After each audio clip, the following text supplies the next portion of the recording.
Ocean 10. Respond code 3. Usually, before I go shaking my tits for the press, I like to go see how the professionals do it.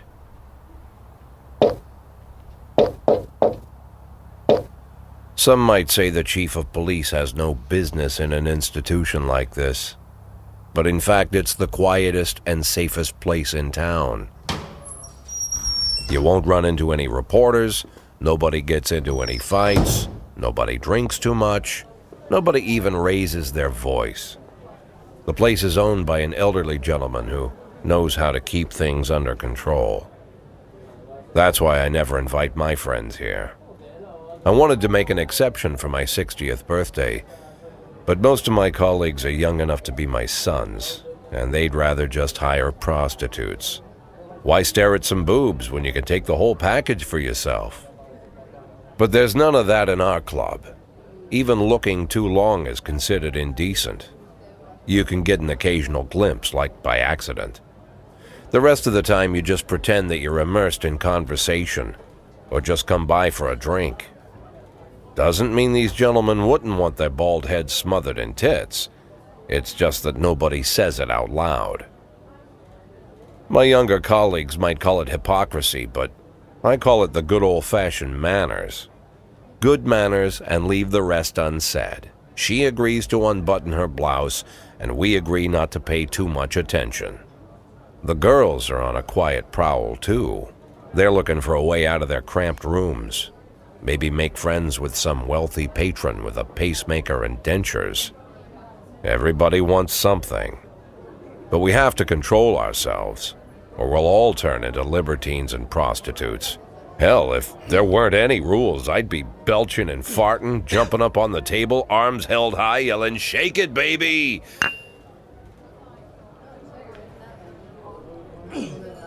No idea how I got so barbaric.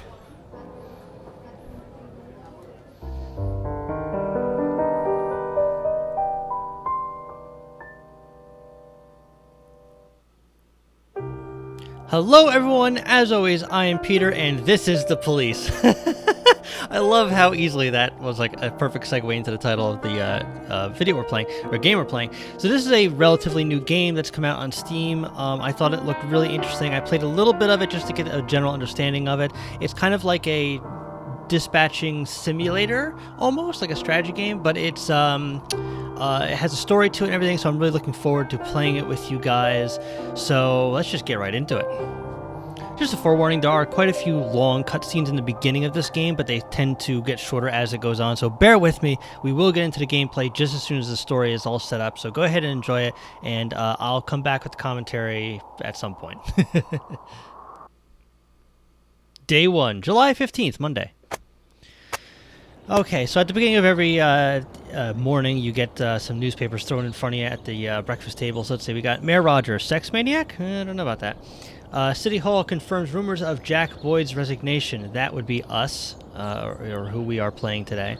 Mark War 2 to be shown in Freiburg at the day before the worldwide premiere by the mayor's personal request. Okay, let's go to work. Let's also get a new car. Because there we go. Old Faithful, I guess. I'm just gonna idle for a while, I guess. Oh, we're at work. When I was a kid, my father sometimes told me at bedtime that if I closed my eyes and didn't open them for a long time, all the demons would blow away. Like leaves on the wind. Yesterday I turned 60, but I still take his advice. Not because I'm sentimental or want to keep the memory of my father alive. I just can't think of a better solution. To get away from all the demons that haunt Freiburg, I'd need to wear a blindfold 24/7. Plus, it's a good idea to act blind when talking to reporters. At least that's what my colleagues say. They're afraid of press conferences. But for me, it's more like a confessional. No matter what lies you tell, you're privately thinking the honest answers. It helps me remember who I am. The fact that I'll be reading all about it in the papers tomorrow is a small price to pay. Call it penance for the preacher.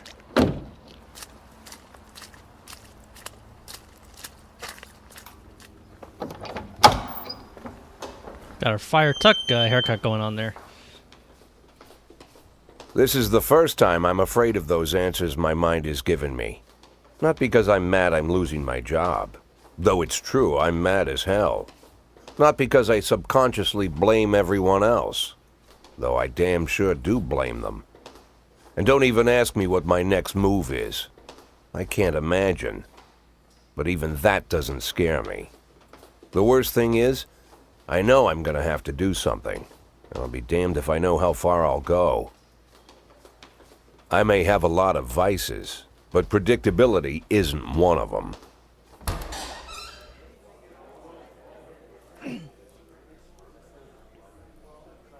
I learned a long time ago how to drive away the swarming demons.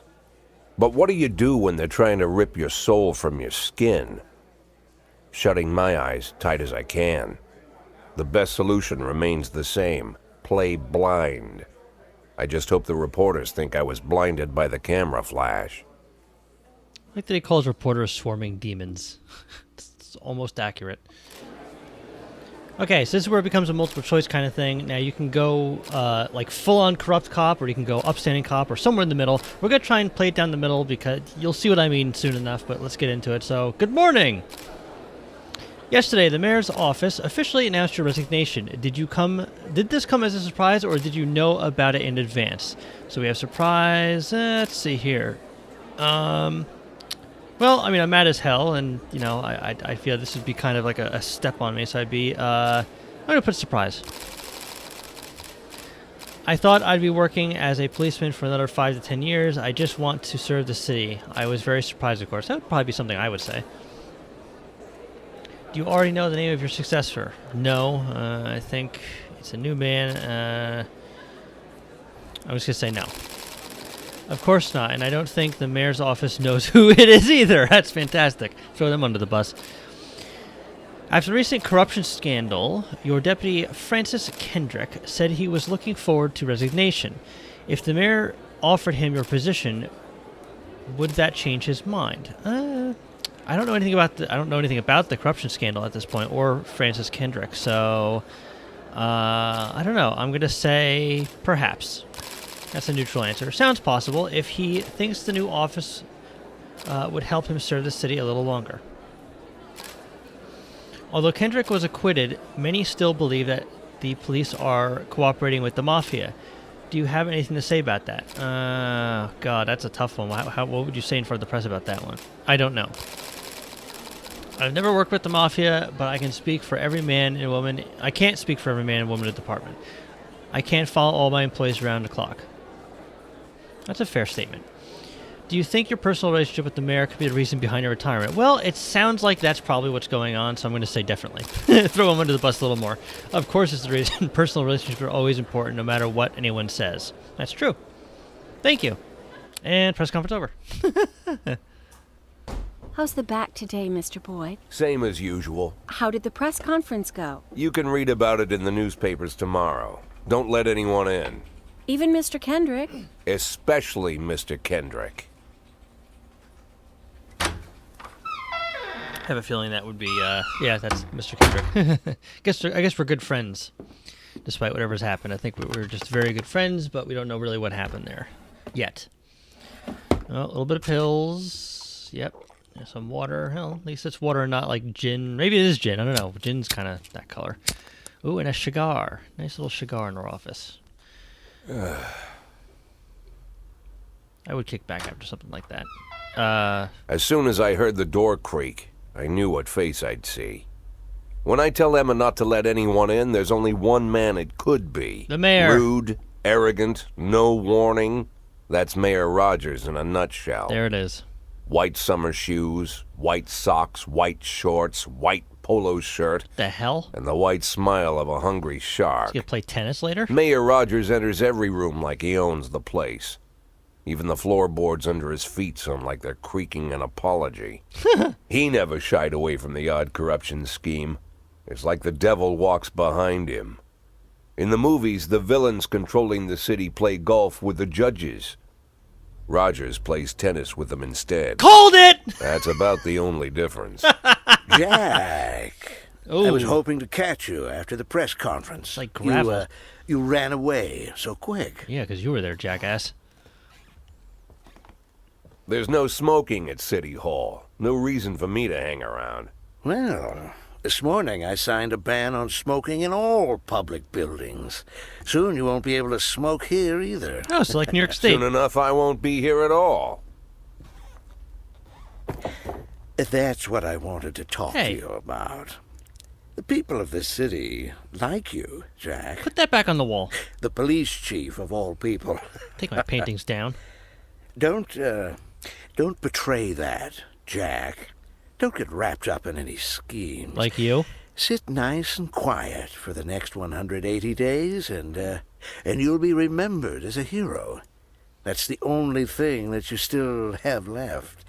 Be the hero. Then how am I supposed to scrape together a retirement fund? You had a million chances to secure a luxury pension, one that even I would have envied, although I've never set aside any money for myself.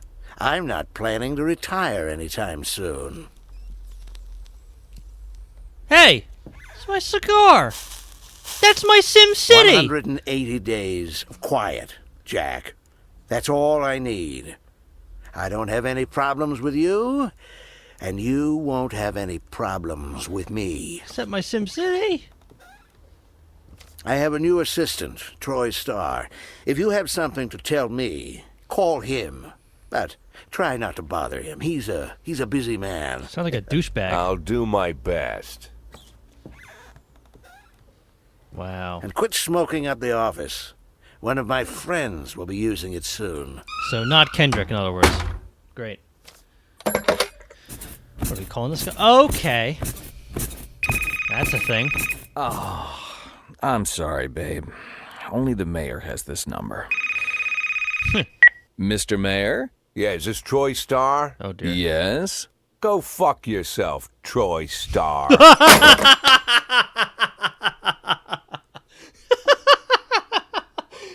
Date 2, July 16th, Tuesday.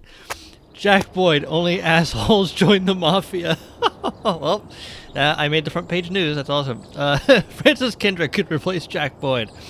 Cleanliness of city streets increased by 20%. Let's go to work. I'm up to a great start already. Okay. Third time's always a charm, apparently, with this car. That's great. Cops don't use the police station cafeteria anymore. There's some kind of stigma against sitting shoulder to shoulder with your partners. Everybody just takes snacks from the machines or grabs a meal and hammers it down in the corner like a vulture on a corpse. Yeah. The main thing? Don't look into anyone's eyes. Could be construed as an invitation to sit together. The only people eating here are ghosts. Sounds like a terrible work environment. My deputy, Francis Kendrick, he recently became one of those ghosts. The subject of one of the most devastating corruption scandals in the history of Freeburg. No evidence to support the accusations, but everyone knows Kendrick's days are numbered. I need that file I asked for. Needs to be ready tonight. Francis didn't say anything, but I understood. Ghosts aren't supposed to talk. Besides, I got a feeling he was already finished. Wow. He does look... okay, so we're going to do this tutorial just so you guys have an idea what's going on, but that'll be in the next video, so stand by for number 2 and see you soon. Trust me, you guys are going to love this. Please come back for video 2. You're going to really like this. I guarantee it. Thank you, and have a good one.